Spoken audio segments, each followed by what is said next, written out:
Fact number 1 about HPV is that there is no cure. There is no cure for HPV. The moment you get it, that's it. You're with it, but not for the rest of your life. That has to be the most important part that you have to remember. Not all HPV will remain with you for the rest of your life. Most of it is like 16 to 18 months. And half the time you won't even know that you have HPV because there are no signs, there are no symptoms, but that's another point. But anyways, there is no cure for HPV.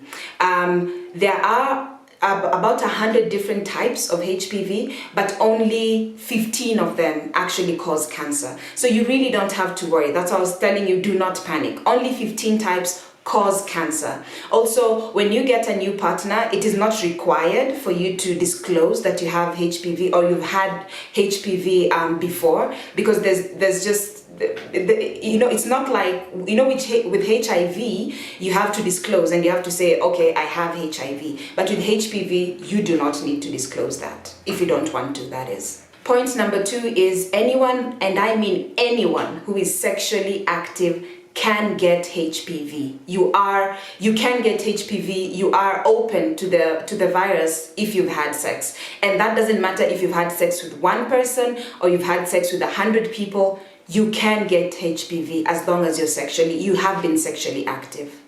Point number 2 is that the HPV virus can be dormant for years, and I'm talking years, like even 10, even 15 years. It can be dormant for so many years, and then later on it gets active. So there's no sure way of saying how or when or who infected you with HPV. So you could have gotten HPV the moment you started being sexually active, say at 18, and only 10 years later when you're 28, you're like, oh, you have HPV, and then you're wondering, well, it's been years since I had a partner, or I've only been having one boyfriend, and then you start blaming the boyfriend. But truth be told, chances are he did not infect you with the HPV. You may be having it, it was just dormant. It's only now that it's active. So point is, there is no way of telling when or how or who gave you the HPV. Point number 4 is HPV can be passed even when the person has no symptoms. Like I said, sometimes you can have dormant HPV in your system, or sometimes you just don't have any physical symptoms that you're having HPV. Like by the time I was going for my screening, I was fine. Like I had nothing to indicate that I have HPV until after I went for the screening. So yes, you can pass on HPV unknowingly. Next point is chances are you will contract HPV at some point in your life before you get to the age of 50. And I think I mentioned this before. Like HPV is so common that some doctors don't even check for it because they just assume that you already have it or you've had it previously. So from the time you start getting sexually active to the time that you're age 50, chances are you did get HPV at some point and it went away, or you still have it and it's dormant, or you currently have it and it's active. But there are no signs, there are no symptoms that you actually have it in your system.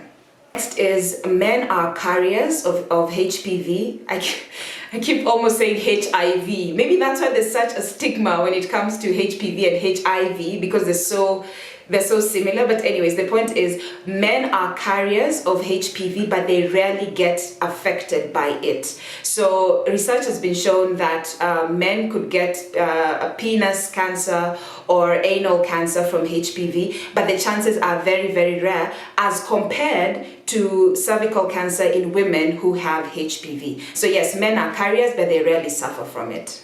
Next point is the type of HPV that causes warts is not the same kind of HPV that will cause cancer. So sometimes when you're having the HPV, you can have warts around your genital area or sometimes even in your mouth, but that does not mean that it's the same, that having those warts mean that you have cancer, because the type of HPV that causes that does not cause cancer.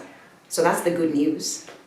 The final point is most of the HPV that's around will go away on its own. Isn't that a relief? So the fact that you have HPV does not mean that you're going to have it for the rest of your life, especially if you have a good immune system. So unfortunately for people who have HIV, they have a very suppressed immune system. So chances of their HPV going away are significantly lower than someone who's active and who's healthy and who has a good immune system that will fight off the virus. So chances are if you're 20 or if you're 30 or 40 and you've been been sexually active with different men for a long time, then you probably have contracted the virus and it just went away on its own and you didn't even notice that you had it.